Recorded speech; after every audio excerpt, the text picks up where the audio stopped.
Now on the screen you're going to see all of the new tiles set up here on the start menu. You know, I can pop in and out of applications that we have set up here that you mentioned, like GoToMeeting. Okay, you come in here, pop into, say, ShareFile. So this is all set up to work in here. And we're going to go into these applications in greater detail later in the day, but we can see them all melted into the right experience here. Of course, on top of that too, Citrix Receiver. So connected to that, all the applications that we can launch, and if we want a whole lot more, we can pop down below and get additional applications also. So the user experience here is just what you expect. You click over on the right side, you get into Start Space, go into the desktop, applications all over the place. Okay? So this is pretty straightforward, right? It's exactly what you're expecting to see. Citrix, Microsoft all melted together. And by the way, next Friday when you walk into your electronics store, this is what you're going to experience. You buy this, you come home with that. Okay? Now the next thing is, well, I'll tell you what if you have Windows 7 and you want to connect it to Windows 8? So in this scenario, we're going to connect through VDI back into a hosted Windows 8 virtual desktop. Okay? So to do that, we're going to open a browser here and go into Receiver. So we'll pop into Receiver and go ahead and authenticate in. And when you see, once I log in here, you can see I have access to a lot of desktops. This is just me. I know all people, probably not too many, but you know what? I like them all. So I'm going to go ahead and pick one here and connect in. So the HDX enhancements kick in here. So we connect in. Windows 8 now is somewhere in the cloud, right? I don't know where it is, but I'm connecting to it, and you can see it here. You can tell by that little tab on the very top of the screen up there that we're connected in through HDX. It's far away. So we certainly have all the apps that we mentioned here before. We have, look what we have here. We have Windows and Office 2013. So Office 2013 is all set up here, and as I click on it, you can see it's going to launch, pull us into the desktop. Down below in the sys tray, you're going to see the App v5 icon down there, deployed right to native or through XenApp, either way. Now, you know what happens here is we have a mixture here of work and play, right? We've shown a lot of work so far, so we want to show how you can also play. So there's an application here called Pinball FX, Microsoft, right? This is about Microsoft. So this is about connecting into applications that tie into the world of Xbox and your Live ID. Now look at this. This is a remote connection to Windows 8, running Pinball FX remotely. Now I don't know how many of you have Pinball FX, but this is pretty fun. Typically you would grab, your Xbox controller and connect and have a great time.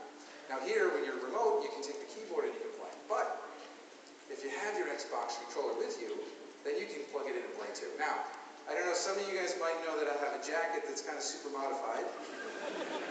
You do? Good. And you'll be seeing more of that later.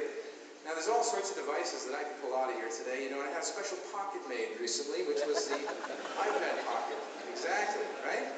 But I don't really call it the iPad pocket all the time, especially now, because what I have in here is an Xbox controller. And I'm sure you would too.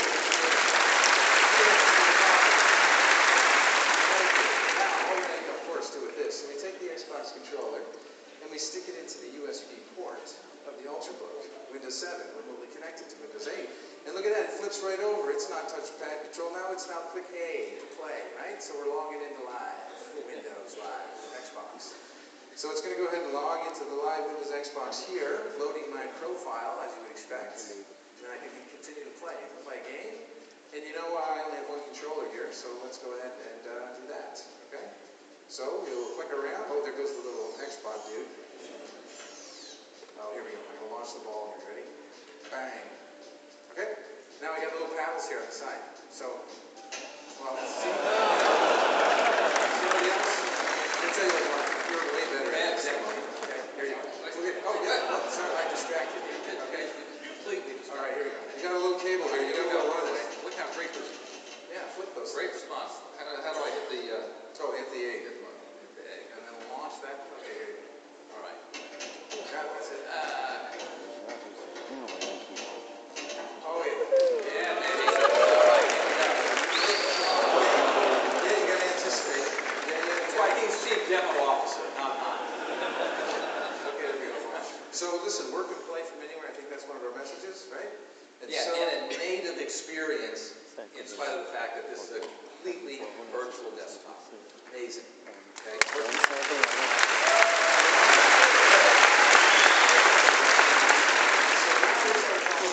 the future here. So we have other devices.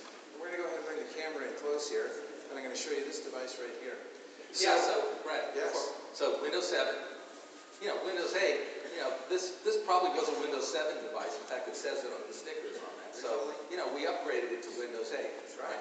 But there's a whole incredible flood of Windows 8 designed devices, and we've seen a ton of them. The innovation here, I think, is going to amaze a lot of people, and we've got our hands on one of the early ones here. We want to show this to you. It's really incredible. Exactly. So one of our partners lent this to us because this device here, you can't get your hands on until probably Christmas time, maybe January, right? And this is an HP NVX2. Now what's interesting about this, it kind of looks the same as the laptop next to it, right? So what's interesting though is it's like, you guys know you've done this before. If you have an iPad and you're playing around on it, touching it, and then you go back to your laptop, you end up touching your screen, right? Come on, I know it, I've done it, you've done it. But now the whole next generation of devices will have touchscreen like this does here, right? So you have what appears to be a laptop, but it also has touchscreen built in. So you can click away and work, but you can touch the screen, do exactly what you want to do. By the way, if you're on the airplane and you want to do that movie and lose the keyboard altogether, well, it pops right off. And you continue being interactive with it the way that you choose, okay? So the future of these devices is going to really change everything.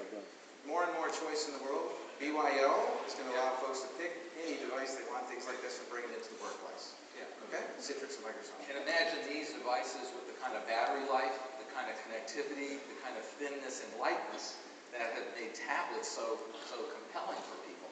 You see where these lines start to blur, and it gets easier for users, more choices, and more headaches for IT, right? More BYO to deal with, right? Good. So this is the future. With this, flipping it closed, battery on both sides, very thin. You can take it with you anywhere, and I'm going to do that now. All right, take your controller. Oh yeah, that too. All right, great. I'll drag that behind me. Thank you, Brad.